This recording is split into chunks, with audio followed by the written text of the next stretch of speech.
Hello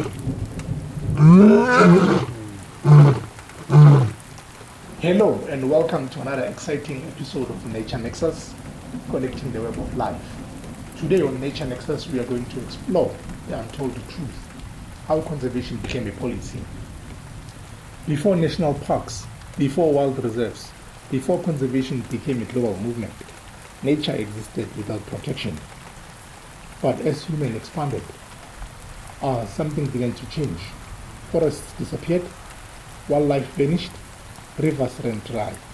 The questions emerged. Long before conservation had a name, it had a practice. Indigenous communities across the world lived in balance with nature. They hunted seasonally, protected sacred lands, and they understood the rhythms of their ecosystem. This balance was not random, it was guided. Across Southern Africa, and pretty much everywhere in the world, people lived alongside nature. Many landscapes were not just used, they were managed. Long before fences, before permits, before there were rules. Traditional rules were present, and what they were doing is now called de facto conservation areas. There are places that were never officially declared, but were protected by culture, tradition, and leadership. Ancient or traditional leadership would designate certain areas as hunting grounds, sacred spaces, restricted zones.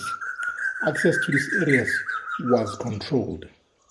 One of the most practical examples is the Tsonga people in the Bushbuck and the Akonuk area. They have declared or protected the area east of their villages. The area that is now known as the Greater Kruger National Park was once restricted by the Tsonga people. They would make sure that no unauthorized people would visit that area, and they would ensure that their livestock was not grazing east of the villages because of the dangers that were posed by the wilderness in that area. The same was done in the Sabi area, the oldest game reserve in South Africa.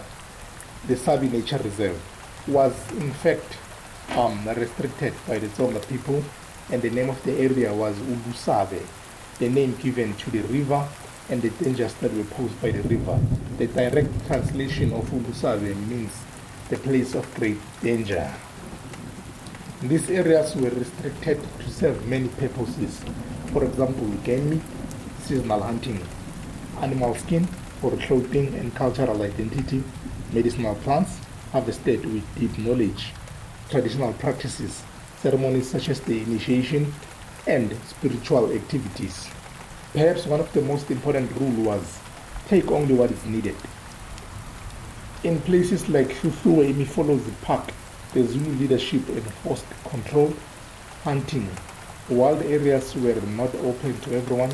They were protected not by fences, but by tribal authority and culture. There are more examples of de facto conservation in South Africa, areas of conservation that existed long before the modern conservation that we know took shape. Areas like Mapungubwe National Park, Isimangaliso Wetland National Park, and the Serengeti National Park in East Africa. So now when conservation started to take shape in South Africa, they were not creating conservation from nothing. They were just formalizing and fencing in those long protected areas. The 1800s changed everything. The Industrial Revolution transformed human society, but at a cost. Forests were cleared at an unprecedented rate, while populations collapsed. For the first time, people realized nature was not limitless. Scientists and thinkers began to speak. Alexander van Humboldt, he revealed how everything in nature is connected. George Perkins Marsh, he warned that people's action could destroy the earth. John Muir, he believed that the wilderness should be protected just because it exists.